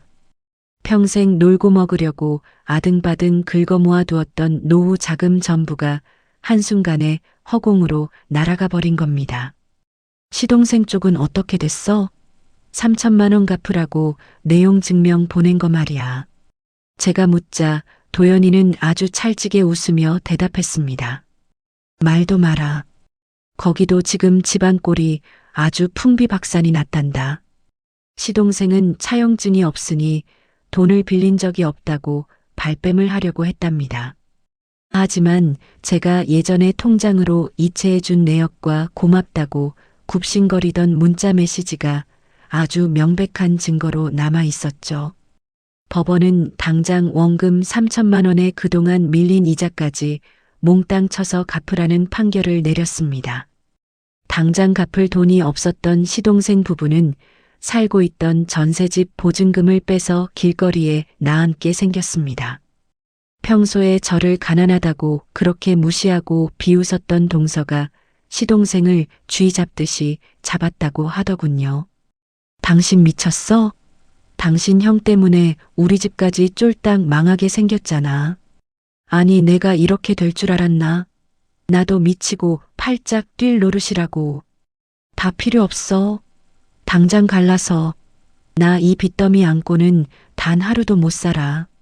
동서가 악을 쓰며 시동생 얼굴에 물건을 집어 던지고 집안 꼴이 아주 말이 아니었다고 합니다. 자기들끼리 물어뜯고 싸우는 꼴을 상상하니 10년 동안 묵었던 체증이 쑥 내려가는 기분이었습니다. 가장 통쾌한 소식은 남편과 놀아났던 상간녀 이야기였습니다. 상간녀인 서유라 과장 역시 도연이가 위자료 청구 소송을 걸어서 법원 출석 요구서를 받았거든요. 회사 내에는 상간녀가 유부남 상무를 꼬셔서 불륜을 저질렀다는 더러운 소문이 쫙 퍼져버렸습니다. 사람들이 뒤에서 손가락질을 하며 수군거리자 그 뻔뻔하던 여자도 결국 버티지 못하고 회사에 사표를 냈다고 합니다. 게다가 남편이 상무 자리에서 쫓겨나고 빚더미에 앉게 되자 그 여자의 태도는 하루아침에 돌변했습니다. 남편이 울고불고 매달렸지만 상간녀는 남편의 얼굴에 찬물을 끼얹으며 매정하게 쏘아붙었다고 하더군요. 오빠, 나 이제 진짜 지쳤어. 돈도 백도 없는 남자한테 내 청춘 낭비하기 싫으니까 2번 다시 연락하지 마. 남편은 그 끔찍했던 식탁에서 저를 내쫓으며 뻔뻔하게 선택했던 그 사랑에게마저 처참하게 버림을 받은 겁니다. 게다가 시아버님마저 그 소식을 듣고는 남편에게 등을 돌리셨다고 합니다. 네 어미의 헛소리만 듣고 그 착하고 좋은 며느리를 내쫓더니 꼴이 아주 잘 돌아간다. 내 눈앞에 2번 다시 나타나지 마라. 단 몇 달 만에 남편은 정말로 세상의 모든 것을 잃어버렸습니다. 한때 하늘 높은 줄 모르고 치솟았던 임원 자리도 어이없이 빼앗겼습니다. 명품 가방을 사주며 쫓아다니던 어린 내연녀도 뒤도 안 돌아보고 떠나버렸죠. 자기를 떠받들어주던 가족들마저 서로 원망하고 헐뜯으며 남남처럼 갈라섰습니다. 도연이가 마지막으로 전해준 남편의 근황은 참으로 구차하고 불쌍했습니다. 남편은 살던 아파트를 다 처분하고 위자료와 빚을 갚은 뒤 아주 비좁고 어두운 단칸방 원룸으로 쫓겨나듯 이사를 갔다고 합니다. 혼자 쪼그려 앉은 그 좁은 방에서 남편은 밥 한 끼 제대로 챙겨 먹지 못하고 매일 밤 소주병을 끌어안고 온다고 하더군요. 아마 술에 취해 제 옛날 전화번호를 누르며 매일 새벽마다 뼈저린 후회의 눈물을 흘리고 있을 겁니다. 과거에 제가 정성껏 차려주었던 예쁜 반찬 사진들을 휴대전화로 들여다보며 가슴을 치고 있겠죠.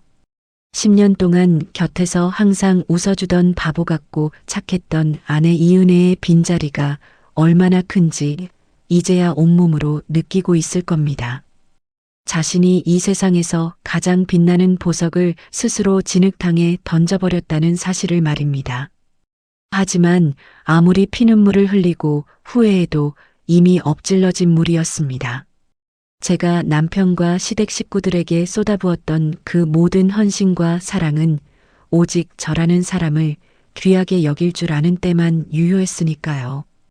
도연이가 전해주는 이야기를 모두 듣고 난 후 저는 의자에 등을 기대며 아주 시원하게 미소를 지었습니다. 가슴속을 답답하게 짓누르던 커다란 바위 덩어리가 산산조각 나서 흩어지는 기분이었습니다. 은혜야, 어때? 내 솜씨가 아주 깔끔하고 확실하지?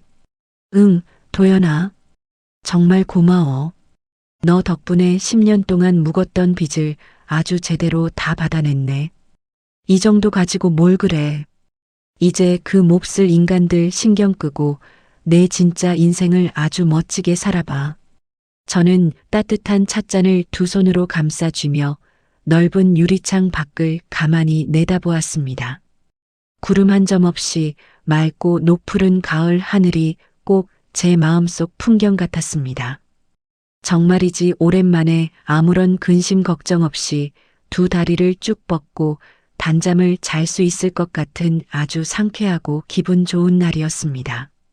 남편과 시댁 식구들이 비참하게 벼랑 끝으로 떨어져 나간 지 어느덧 반년이라는 시간이 흘렀습니다.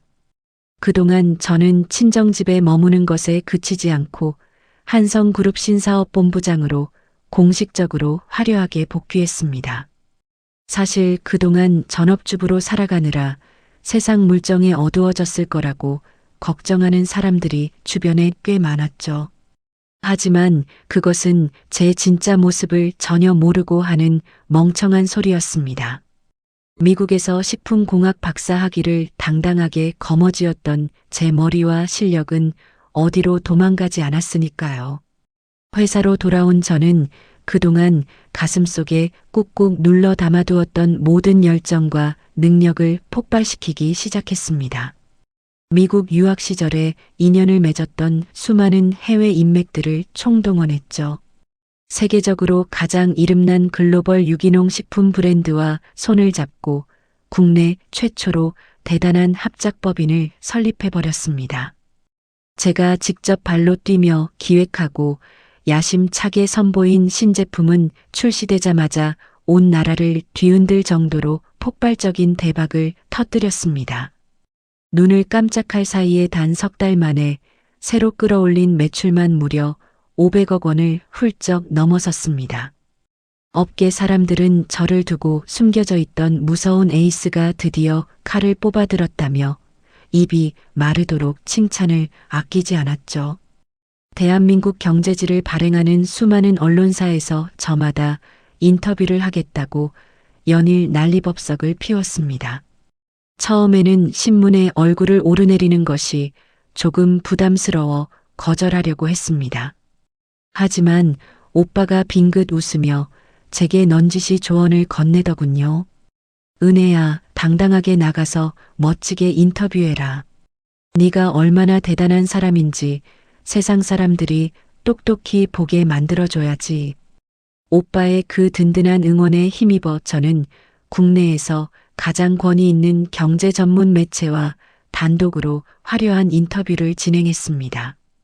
카메라 플래시가 번쩍이는 환한 조명 아래서 저는 아주 우아하고 당당한 미소를 지으며 기자들의 질문에 대답했습니다. 지난 10년 동안 저는 누군가의 아내로만 살았습니다. 제 이름과 제 실력 그리고 제 가슴속 꿈을 모두 마음속 깊은 곳에 접어둔 채 말이죠. 기자가 진지한 눈빛으로 물었습니다. 혹시 그 10년의 세월이 너무 아깝거나 후회되지는 않으십니까? 저는 흔들림 없는 단단한 목소리로 아주 명확하게 대답했습니다. 후회는 전혀 하지 않습니다.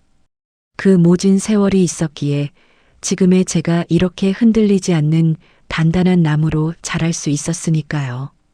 하지만 이제부터는 남이 아니라 온전히 제 자신의 이름으로 살아갈 것입니다. 제가 환하게 웃으며 소신을 밝히는 인터뷰 기사는 다음 날 아침 포털 사이트 메인 화면을 아주 거대하게 장식했습니다. 식품왕의 딸 10년의 침묵을 깨고 화려하게 날아오르다. 기사 제목 옆에 나란히 실린 제 세련된 정장 차림의 프로필 사진은 세상 그 누구보다 빛나고 아름다웠습니다. 그 기사가 온 세상에 퍼져나간 그날 아침이었습니다. 남편이 강등되어 비좁고 칙칙하게 처박혀 일하고 있던 그 회사 좁은 사무실 안은 벌써부터 발칵 뒤집혀 있었습니다. 평소에 남편을 밥 먹듯이 깎아내리며 무시하던 동료 직원들이 수십 명씩 모여들어 수군거리기 시작했죠. 야, 이거 뉴스 봤어? 정 부장 저 사람 전 부인이 대단한 재벌가 회장 딸이었다는데 진짜야? 에이 설마 거짓말이겠지. 무슨 영화나 드라마에 나오는 이야기 아니야? 아니야 진짜라니까. 지금 포털 메인에 사진 뜬 저 사람이 바로 정 부장 전 부인이잖아. 그 유명한 한성 그룹 회장 딸이래. 잠깐만, 그럼 우리가 지금 매일 원료 납품받아서 물건 팔고 있는 그 한성 그룹 말하는 거야? 맞아. 그 콧대 높은 한성 그룹 최대 주주이자 상무 자리에 앉은 진짜 로열 패밀리라고 하더라고. 미쳤나 봐, 진짜. 그 좋은 복을 통째로 걷어차고 호텔 드나들던 상간녀를 골라 정 부장 머리에 총 맞았나 봐. 그러니까 임원 달자마자 한 달 만에 회사에서 쫓겨나고 바닥을 기지. 인과응보라는 게 진짜 있는 거라니까. 사무실 구석에 처박혀 있던 남편은 직원들이 웅성거리는 그 모든 소리들을 고스란히 귀로 들었습니다. 손에 쥐고 있던 서류각에 파르르 떨렸지만 아무런 말도 하지 못하고 모니터 화면만 넋 나간 사람처럼 멍하니 바라보았죠. 모니터 화면 속에는 인터뷰 마이크를 손에 쥐고 세상에서 가장 환하고 눈부시게 웃고 있는 제 모습이 떠 있었습니다. 불과 1년 전까지만 해도 제 손으로 직접 다려주던 낡은 셔츠를 입고 제 눈치만 살살 살피던 그 순둥한 아내가 아니었습니다. 이 세상의 모든 권력과 빛을 온몸에 두른 채 당당하게 서 있는 거대 기업의 진짜 실세 CEO의 모습이었죠. 가슴이 턱 막혀 숨을 쉴 수가 없었던 남편은 자리에서 벌떡 일어나 후다닥 화장실로 뛰어갔습니다. 변기 칸에 쪼그리고 앉아 거울을 바라본 남편은 눈물마저 다 말라버린 자신의 처참한 몰골을 마주했습니다.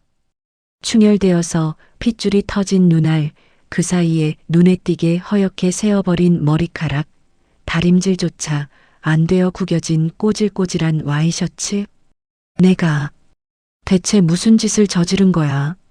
남편은 차가운 화장실 바닥을 주먹으로 사정없이 치며 짐승 같은 울음을 삼켰습니다. 하지만 그 누구도 그 비참한 눈물을 위로해주지 않았습니다. 제가 날려보낸 나비의 날갯짓은 거대한 태풍이 되어 남편의 인생을 아주 갈아마시고 있었습니다. 저는 거울 속의 저를 바라보며 조용히 미소 지었습니다. 과거에 저를 짓밟았던 이들은 이제 감히 고개조차 들지 못하는 바닥에서 평생 후회의 눈물을 흘리게 될 테니까요. 나비는 이제 겨우 가장 높고 푸른 하늘을 향해 첫 날갯짓을 시작했을 뿐이었습니다. 이혼 서류에 도장을 찍고 그 끔찍했던 사람들과 남남으로 돌아선 지 어느덧 1년이 지났습니다. 오늘 저는 서울 시내에서 가장 크고 화려한 대형 연회장 단상 위에 당당하게 서 있습니다. 우리나라 식품 산업을 이끄는 수백 명의 기업인들이 저를 향해 뜨거운 기립박수를 보내고 있었죠. 단상 위에는 수많은 사진 기자들이 터뜨리는 눈부신 불빛이 쉴 새 없이 쏟아졌습니다. 제가 70년 업계 역사상 가장 젊은 나이에 올해의 최고 경영인 상을 받는 영광스러운 자리였거든요. 제 손에는 아주 묵직하고 반짝이는 커다란 상패가 들려 있었습니다. 마이크를 잡고 수많은 사람들 앞을 내려다보는 제 마음은 그 어느 때보다 평온하고 단단했습니다. 이 자리에 서기까지 저에게는 참으로 길고 험난했던 10년이라는 우회로가 있었습니다. 제 차분한 목소리가 넓은 연회장 안을 가득 채우자 사람들은 숨을 죽이고 제 말에 귀를 기울였습니다. 자신을 철저하게 숨기고 살아야 했던 그 고통스러운 시간이 결코 헛되지 않았다는 것을 오늘 이 자리에서 증명하게 되어 진심으로 기쁩니다. 저는 맨 앞줄 제일 가운데 자리에 앉아 계신 두 사람을 향해 따뜻한 미소를 지어 보였습니다. 모자란 저를 끝까지 믿고 기다려주신 사랑하는 우리 아버지, 그리고 하나뿐인 오빠에게 이 모든 영광을 바칩니다. 제 수상 소감이 끝나자 연회장 천장이 떠나갈 듯한 엄청난 환호성과 박수갈채가 쏟아졌습니다. 아버지는 눈시울을 붉히며 환하게 웃으셨고 오빠는 자리에서 일어나 저를 향해 엄지손가락을 치켜 세웠습니다. 10년 동안 좁은 주방에 갇혀서 찌개 냄새에 찌들어 살던 바보 같은 며느리 이은혜는 이제 온데간데 없었습니다. 수많은 사람들의 존경과 부러움을 한 몸에 받는 진짜 이은혜만이 그 자리에 우뚝 서 있었죠. 모든 행사가 성황리에 끝나고 사람들과 반갑게 인사를 나눈 뒤 저는 홀로 지하 주차장으로 내려왔습니다. 피곤함보다는 가슴 벅찬 성취감이 온몸을 감싸고 돌아서 발걸음이 무척이나 가벼웠습니다. 제 자동차가 세워진 곳을 향해 또각또각 맑은 구두 소리를 내며 걸어가던 바로 그때였습니다. 어두운 주차장 기둥 뒤에서 시커먼 그림자 하나가 불쑥 앞으로 튀어나왔습니다. 너무 놀라 가슴이 철렁 내려앉았지만 저는 이내 걸음을 멈추고 그 그림자의 정체를 똑똑히 확인했습니다. 어두운 조명 아래 드러난 얼굴은 바로 1년 전 저에게서 모든 것을 빼앗기고 쫓겨났던 전 남편이었습니다. 1년 만에 마주친 그 인간의 몰골은 차마 두 눈 뜨고 보기 힘들 정도로 처참하고 끔찍했습니다. 다림질도 안 된 구겨진 낡은 양복을 입고 있었고 얼굴에는 핏기가 하나도 없이 시커멓게 죽어 있었죠. 두 볼은 앙상하게 푹 꺼져 있었고 눈 밑에는 수치를 한 것처럼 시커먼 그늘이 짙게 내려앉아 있었습니다. 어디서 노숙이라도 한 사람처럼 초라하고 비루하게 변해버린 그 꼴을 보니 가슴 한구석에서 씁쓸한 비웃음이 터져 나왔습니다. 은혜야. 전 남편이 금방이라도 부서질 것 같은 쉰 목소리로 제 이름을 애처롭게 불렀습니다. 저는 조금도 놀라거나 당황하지 않고 아주 차갑게 가라앉은 눈빛으로 그 인간을 쳐다보았습니다. 여기가 어디라고 함부로 찾아와.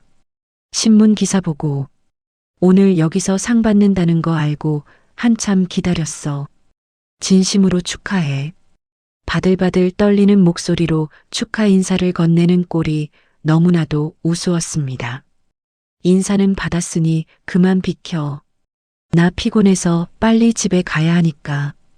제가 차갑게 쏘아붙이며 차 문을 열려고 하자 전 남편이 허겁지겁 제 앞을 가로막고 섰습니다. 잠깐만. 은혜야, 나랑 이야기 딱 한 번만 해줘. 나 진짜 매일 밤 피눈물 흘리면서 하루하루 죽지 못해 살고 있어. 전 남편의 눈에서 탁한 눈물이 뚝뚝 떨어져 주차장 바닥을 더럽게 적셨습니다. 내가 그때 단단히 미쳤던 거야. 우리 어머니 헛소리에 홀린 것도 그 어린 여자한테 잠시 빠졌던 것도 전부 다 내가 제정신이 아니어서 그랬던 거다고.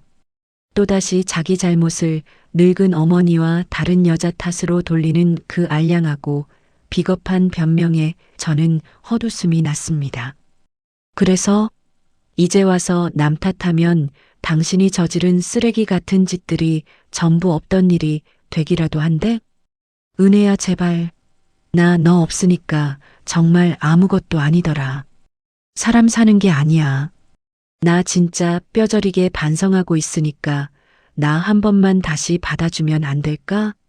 두 손을 싹싹 비비며 바닥에 납작 엎드려 애원하는 그 초라한 남자를 가만히 내려다보았습니다. 1년 전 회장실에서 이혼 합의서에 강제로 도장을 찍게 만들었을 때만 해도 제 마음속에는 뜨거운 분노가 불타고 있었죠. 하지만 지금 제 눈앞에서 징징거리는 이 남자를 보며 저는 그 어떤 감정도 남아있지 않다는 것을 온몸으로 깨달았습니다. 미움도 원망도 분노도 모두 다 깨끗하게 사라지고 남남보다 못한 완벽한 무관심만이 그 자리를 대신하고 있었죠. 저는 팔짱을 낀 채 아주 평온하고 나지막한 목소리로 천천히 입을 열었습니다. 나는 이제 당신 하나도 안 미워. 조금도 원망 안 해. 제 입에서 나온 뜻밖의 말에 전 남편의 탁한 눈동자에 작은 희망의 불씨가 반짝하고 켜지는 것이 보였습니다. 당신이 그때 나를 가차없이 버려준 덕분에 나는 다시 원래의 내 모습으로 화려하게 돌아올 수 있었으니까. 저는 빙근 미소를 지으며 전 남편의 가슴에 가장 잔인하고 차가운 비수를 조용히 꽂아 넣었습니다. 그래서 진심으로 고마워. 당신이 멍청하게 굴어준 덕분에 내 인생이 이렇게 눈부시게 빛나고 있잖아. 은혜야. 그러면 우리 다시 합칠 수. 하지만 우리는 거기서 완전히 끝이야. 제 목소리는 차갑지도 뜨겁지도 않았지만 세상 그 어떤 칼날보다 날카롭고 아주 단호했습니다. 1년 전 그 끔찍했던 식탁에 시어머니랑 시동생 부부 그리고 그 상간녀까지 전부 다 불러 모아놓고 나를 길거리로 내쫓았던 그 순간 저는 전 남편의 퀭한 두 눈을 똑바로 응시하며 또박또박 무서운 쐐기를 박았습니다. 당신 입으로 나를 수치스럽다고 짓밟은 바로 그 순간에 우리의 10년은 흔적도 없이 완전히 박살난 거야. 은혜야, 내가 다 잘못했어. 내가 평생 당신 발밑에 기어다니면서 살 테니까 제발 한 번만 용서해줘. 두 번 다시 찾아오지 마. 우리는 다음 생에도 절대 마주치지 말자. 평생 그렇게 구차하게 엎드려서 후회하면서 살아. 저는 매정하게 돌아선 뒤 굳게 닫혀있던 차 문을 활짝 열고 운전석에 올라탔습니다. 문을 쾅 닫고 시동을 걸자 크고 묵직한 엔진 소리가 넓은 주차장을 시원하게 울렸습니다. 전 남편은 차마 앞으로 달려들지도 못하고 뒷걸음질을 치며 바닥에 털썩 무릎을 꿇었습니다. 저는 운전석에 앉아 뒤를 비추는 자동차 거울 속에 비친 전 남편의 모습을 가만히 쳐다보았습니다. 주차장 차가운 시멘트 바닥에 엎드려 짐승처럼 엉엉 울부짖는 그 인간의 꼴이 참으로 불쌍하고 하찮아 보였습니다. 하지만 저는 일말의 망설임도 없이 손가락으로 스위치를 눌러 양옆의 자동차 거울을 완전히 접어버렸습니다. 이제 더 이상 지나간 쓸데없는 과거를 뒤돌아보며 얽매이지 않겠다는 제 확고하고 단호한 의지였죠. 전 남편의 비참하고 초라한 몰골은 제 시야에서 영원히 사라졌습니다. 저는 어두운 주차장 출구를 향해 아주 힘차게 가속 페달을 밟았습니다. 오직 찬란하게 빛나는 앞으로의 내일만 쳐다보며 캄캄한 어둠을 뚫고 밖으로 시원하게 나아갔습니다. 그로부터 다시 1년이라는 시간이 훌쩍 흘렀습니다. 이혼 서류에 도장을 찍고 그 끔찍했던 시댁 식구들과 남남이 된 지도 벌써 2년이 지났네요. 제 나이도 어느덧 45살이 되었습니다. 지난 2년 동안 제가 직접 이끄는 한성그룹 신사업본부는 하루가 다르게 눈부신 성장을 거듭했습니다. 회사의 전체 가치는 무려 2조 원을 훌쩍 넘어설 정도로 거대해졌죠. 그리고 바로 오늘 저는 대한민국 식품업계 역사상 최초로 여성 대표 이사 자리에 오르게 되었습니다. 새로운 대표 취임식이 열리는 아주 영광스러운 날 아침이 밝았습니다. 저는 평소보다 일찍 일어나 단정하게 화장을 하고 친정집의 넓은 정원으로 나갔습니다. 가을 햇살이 따스하게 내리쬐는 정원에는 붉고 노란 단풍잎이 아주 아름답게 물들어 있었죠. 정원 한가운데 놓인 둥근 원목 탁자에는 아버지가 먼저 나와 따뜻한 차를 마시고 계셨습니다. 아버지, 아침 공기가 찬데 일찍 나오셨네요. 제가 곁으로 다가가 살갑게 인사를 건네자 아버지는 아주 인자하고 환한 미소로 저를 반겨주셨습니다. 오냐, 우리 딸. 오늘 아주 눈이 부시게 예쁘구나. 저는 아버지가 손수 따라주시는 맑은 찻잔을 두 손으로 조심스럽게 감싸쥐고 마주 앉았습니다. 은은하게 퍼지는 차향을 맡으며 평화로운 아침 풍경을 눈에 담고 있는데 아버지가 불쑥 옛날 이야기를 꺼내셨습니다. 은혜야, 15년 전에 네가 아무것도 없는 그 녀석이랑 기어이 고집부리며 결혼한다고 했을 때 말이다. 아버지의 깊게 주름진 얼굴에 옅고 쓸쓸한 미소가 번졌습니다. 솔직히 말하면 그때 애비 마음이 참 많이 찢어지고 속상했단다. 알아요, 아버지. 제가 그때 너무 철이 없고 고집이 엄청 셌죠. 세상에서 제일 귀하고 똑똑한 내 딸이 자기 잘난 것을 다 숨기고 바보처럼 산다는 게 어디 부모로서 편하게 볼 수 있는 꼴이더냐. 아버지는 찻잔을 조용히 내려놓으시며 제 두 눈을 아주 따뜻하게 마주 보셨습니다. 하지만 네가 평생을 걸고 선택한 사람이라고 철석같이 믿었기에 애비는 그저 묵묵히 널 믿고 기다렸던 거다. 아버지, 그리고 은혜야, 네가 매일 눈물 흘리며 마음고생했던 그 10년의 세월도 결국 다 내 인생의 소중한 일부분이란다. 아버지의 크고 거친 손이 탁자 위에 놓인 제 손등을 가만히 덮어주었습니다. 그러니 그 시간이 아깝다거나 헛되게 날렸다고 너무 슬퍼하거나 원망하지 말아라. 아버지의 그 깊고 따뜻한 위로에 제 가슴속 깊은 곳이 뭉클하게 젖어들었습니다. 아깝지 않아요, 아버지. 저는 아버지의 손을 마주 잡고 아주 힘차고 단단하게 대답했습니다. 그 고통스럽고 쓰라렸던 10년의 시간이 없었다면 지금 이렇게 단단하고 강해진 저도 없었을 테니까요. 그래, 맞다. 비 온 뒤에 땅이 굳는 법이지. 그때 정원 한쪽에서 오빠가 두 손에 김이 모락모락 나는 커피를 들고 성큼성큼 걸어왔습니다. 아침부터 두 분이서 아주 분위기가 오붓하시네. 오빠는 제 앞에 커피를 내려놓으며 특유의 장난기 가득한 표정을 지어 보였죠. 은혜야, 오늘 내 대표 취임식 리허설이 10시부터 시작하니까 늦지 않게 서둘러야. 말을 신나게 이어가던 오빠가 갑자기 흠칫 놀라는 척을 하며 장난스럽게 뒷걸음질을 쳤습니다. 아이고 참, 내가 명색이 대한민국 최고 기업 대표님한테 감히 이렇게 반말을 막 쓰면 안 되는 건가? 오빠의 넉살 좋고 능청스러운 농담에 저와 아버지는 참았던 웃음을 아주 크게 터뜨렸습니다. 오빠가 나한테 반말 안 하면 세상에 누가 나한테 이렇게 편하게 말을 해? 오랜만에 친정집 정원에 저희 가족들의 맑고 경쾌한 웃음소리가 기분 좋게 울려 퍼졌습니다. 1시간 뒤 저는 회사 건물 제일 높은 층에 있는 아주 넓고 화려한 대표 이사 집무실에 도착했습니다. 거대한 통유리 창밖으로는 눈부시게 발전한 서울 시내의 웅장한 전경이 한눈에 시원하게 내려다 보였죠. 최고급 원목으로 만들어진 커다란 책상 앞에 서서 저는 천천히 첫 번째 서랍을 열었습니다. 서랍 안쪽 깊숙한 곳에는 낡고 빛바랜 사진 한 장이 조용히 엎어져 있었습니다. 바로 15년 전 남편과 나란히 서서 바보같이 환하게 웃으며 찍었던 제 결혼식 사진이었습니다.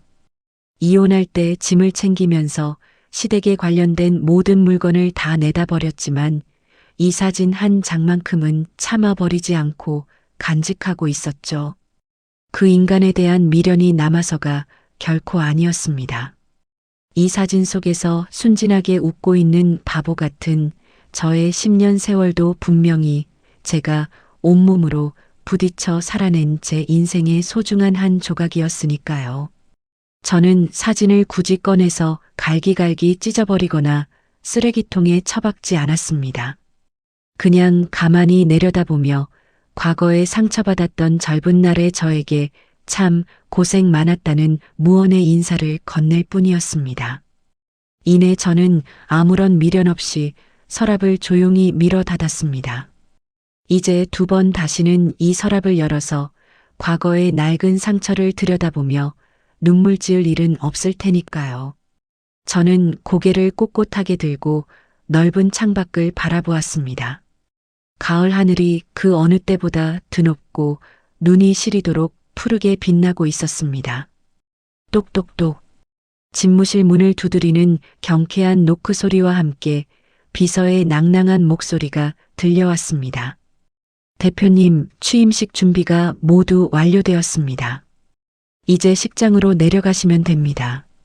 네, 지금 바로 나가겠습니다. 저는 자리에서 일어나 옷걸이에 걸린 세련된 감색 재킷을 당당하게 걸쳐 입었습니다. 그리고 집무실 한쪽에 놓인 커다란 전신 거울 앞에 서서 옷매무새를 아주 단정하게 가다듬었죠. 거울 속에 비친 여자는 더 이상 매일 아침 음식 냄새에 찌들어 살며 남편 눈치만 보던 전업주부가 아니었습니다. 시어머니의 말도 안 되는 구박에 남몰래 눈물을 훔치던 쥐뿔도 없는 불쌍한 며느리도 아니었죠.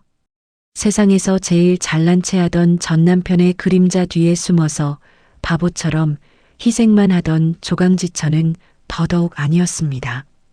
오직 자기 자신의 빛나는 능력과 당당한 이름으로 세상 가장 높은 곳에 우뚝 선 거인.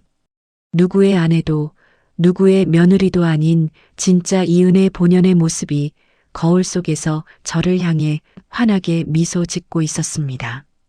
저는 거울 속의 저와 아주 굳건하게 눈을 맞추며 당당하게 고개를 끄덕였습니다. 자, 이제 힘차게 가보자. 묵직한 집무실 문이 활짝 열리고 저는 힘찬 구두 소리를 내며 밖으로 걸어 나갔습니다. 제 앞에는 아주 길고 눈부신 붉은 카펫이 끝없이 깔려 있었죠. 수많은 직원들이 양옆으로 도열하여 저를 향해 뜨거운 박수를 보내고 있었습니다. 차갑고 시렸던 길고 긴 겨울이 드디어 모두 지나갔습니다. 이제 진정으로 눈부시고 찬란한 이은혜의 계절이 활짝 피어났습니다. 자신을 헌신짝처럼 버린 남편과 시댁 식구들에게 속 시원한 참교육을 선사한 은혜 씨의 사연 다들 어떻게 들으셨나요? 오늘 사연 통쾌하고 재미있게 잘 들으셨다면 댓글로 은혜 씨의 멋진 새 출발을 응원해 주시고 잘 들었다고 따뜻한 말씀 한마디씩 남겨주시면 큰 힘이 되겠습니다. 아직 안 누르셨다면 구독과 좋아요도 꼭 눌러주시고요. 앞으로도 시청자 여러분의 가슴을 뻥 뚫어드릴 시원하고 재미있는 이야기로 매일 찾아뵙겠습니다. 늘 건강하시고 편안하세요. 지금까지 세상만사였습니다. 감사합니다.